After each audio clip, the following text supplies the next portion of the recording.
नमो बुद्धाय। जय भीम, जय भारत। मित्रों, आज हम भगवान बुद्ध के अंतिम दिनों की बात करने वाले हैं, जब वे कुशीनारा पहुंचे थे। उनका महापरिनिर्वाण कुशीनारा में हुआ था। कुशीनारा वे कैसे पहुंचे, उनका प्रवास कैसा था और उससे पहले वे कहाँ ठहरे थे। मित्रों, जल्द से जल्द चैनल को सब्सक्राइब करें, क्योंकि भगवान बुद्ध और डॉक्टर बाबा साहब अम्बेडकर जी के इस फैमिली को 1 लाख के पार पहुंचाना है। तो अपनी अंतिम चारिका के लिए निकलने से पूर्व तथागत राजगृह के गृध्रकूट पर्वत पर ठहरे हुए थे। कुछ समय वहां रहने के बाद तथागत ने कहा, आओ आनंद, अंबल टिक्का चले। आनंद ने कहा, जो आज्ञा। महान भिक्षु संघ के साथ तथागत अंबल टिक्का के लिए चल दिए। कुछ समय अंबल टिक्का में ठहर कर तथागत नालंदा चले गए। नालंदा में वह मगध की राजधानी पाटलीग्राम यानी कि पाटलिपुत्र गए। पाटलीग्राम से वह कोटिग्राम गए और कोटिग्राम से नादिका। इनमें से हर जगह वे कुछ दिन रुके और वहां भिक्षु संघ अथवा उपासकों को प्रवचन दिए। नादिका से तथागत वैशाली गए। वैशाली निगट्ठना पुत्र यानी कि वर्धमान महावीर का जन्म स्थान था, लेकिन तथागत शीघ्र ही उन लोगों को अपना अनुयायी बनाने में सफल हो गए। उसके बाद भगवान बुद्ध वर्षावास के लिए वेलुवन चले गए और उन्होंने भिक्षुओं को वैशाली में ही वर्षावास करने के लिए कहा। वेलुवन मतलब राजगृह में वर्षावास समाप्त कर तथागत फिर वैशाली आए। एक दिन तथागत ने चिवर पहना तथा पात्र चिवर ले भिक्षाटन के लिए वैशाली में प्रवेश किया। भिक्षाटन के बाद जब उन्होंने भिक्षा ग्रहण किया तो उन्होंने एक गजराज की तरह वैशाली की ओर देखा और आनंद से कहा, आनंद, यह अंतिम बार है कि तथागत वैशाली को देख रहे हैं। यह कहते हुए उन्होंने वैशाली के लोगों से विदा ली। विदा होते समय तथागत ने वैशाली के लोगों को अपना भिक्षा पात्र स्मृति के रूप में दे दिया था। यह तथागत की वैशाली की अंतिम यात्रा थी। इसके बाद तथागत वैशाली नहीं गए। वैशाली से तथागत भंडग्राम गए, भंडग्राम से हट्टीनगर और तब भोगनगर, और भोगनगर से पावा। पावा में भगवान बुद्ध चुंद नाम के सुनार के आम्रवन में ठहरे। चुंद ने सुना कि भगवान बुद्ध पावा आए हैं और उसके आम्रवन में ठहरे हैं। चुंद आम्रवन पहुंचा और जाकर तथागत के समीप बैठ गया। तथागत ने उसे धम्मोपदेश दिया।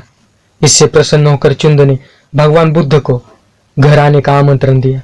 चुंद वहां से चला गया। दूसरे दिन चुंद ने अपने घर पर खीर आदि स्वादिष्ट भोजनों के साथ शुकर मध्य भी तैयार कराया। समय होने पर उसने सूचना भिजवाई, भगवान, समय हो गया है, भोजन तैयार है। भगवान बुद्ध ने चिवर धारण किया, पात्र हाथ में लिए और चुंद के निवास स्थान पर पहुंचे। वहां उन्होंने चुंद का तैयार किया हुआ भोजन ग्रहण किया। भोजनानंतर भी भगवान बुद्ध ने चुंद को धम्मोपदेश दिया। चुंद द्वारा दिया गया भोजन तथागत को अनुकूल नहीं पड़ा। उन्हें रोग ने आ घेरा, स्त्राव होने लगा और साथ ममंतिक वेदना, लेकिन तथागत ने उसे सहन कर लिया। आम्रवन लौटकर कुछ स्वस्थ होने पर भगवान बुद्ध ने आनंद को कहा, आओ आनंद, कुशीनारा चले। भिक्षु संघ सहित भगवान बुद्ध कुशीनारा के लिए चलते रहे। भगवान बुद्ध थोड़ी दूर ही चले थे कि उन्हें विश्राम की आवश्यकता अनुभव हुई। रास्ते में ही वे सड़क से एक ओर हटकर एक वृक्ष की छाया में जा बैठे और आनंद से कहा, आनंद, सांगाटी की तह लगाकर बिछा दो, कुछ देर विश्राम करूंगा। आनंद ने कहा, बहुत अच्छा। आनंद ने तथागत की आज्ञा स्वीकार की और चिवर को नीचे बिछा दिया। तथागत उस बिछे आसन पर विराजमान हुए। वहां बैठकर तथागत ने आनंद को संबोधित किया और कहा, आनंद, कुछ पानी ला, प्यासा हूं, पानी पीऊंगा। आनंद का उत्तर था, भगवान, ककुत्थ नदी समीप ही है, इसका जल साफ और स्वच्छ है, पानी निर्मल है, आसानी से नीचे उतरा जा सकता है। वहां भगवान बुद्ध चले, पानी भी पी ले और हाथ मुंह भी धो ले। इस जलाशय का जल साफ नहीं, गंदेला है। तथागत का शरीर इतना दुर्बल हो गया था कि वे वहां तक चल न सकते थे। वह पास के जलाशय के पानी से ही संतुष्ट थे। शिष्य आनंद ने पानी लाया और तथागत ने वो पानी पिया। कुछ देर विश्राम करके भिक्षु संघ सहित तथागत ककुत्थ नदी पर पहुंचे। वहां पहुंचकर वे पानी में उतरे तथा स्नान किया और जलपान किया। फिर दूसरी ओर बाहर आकर वे आम्रवन की ओर बढ़े। वहां पहुंचकर उन्होंने आनंद को फिर आज्ञा दी कि उनका चिवर बिछा दे और उन्होंने कहा, बहुत थका हूं, आराम करना है। आज्ञानुसार चिवर बिछा दिया गया और तथागत ने उस पर विश्राम किया। थोड़ी देर विश्राम कर चुके तो तथागत उठे और आनंद से कहा, आनंद, हम मल्लों के शालवन में चले। यह हिरण्यवती के दूसरे किनारे पर कुशिनारा का उपवन है।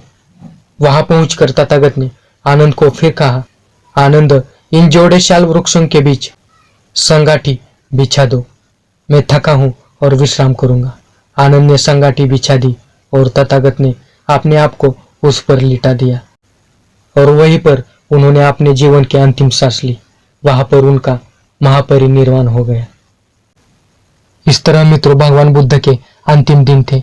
वैशाली से लेकर पावा और पावा से लेकर कुशिनारा कैसे उन्होंने प्रवास किया था, इनके बारे में आज हमने जाना है। मित्रों, अगर आपको ये वीडियो पसंद आया हो तो इस वीडियो को लाइक कीजिए, ज्यादा से ज्यादा शेयर कीजिए और आपने अभी तक इस चैनल को सब्सक्राइब नहीं किया है तो जल्दी सब्सक्राइब करें और साथ में दिए गए बेल आइकन को दबाना मत भूलें।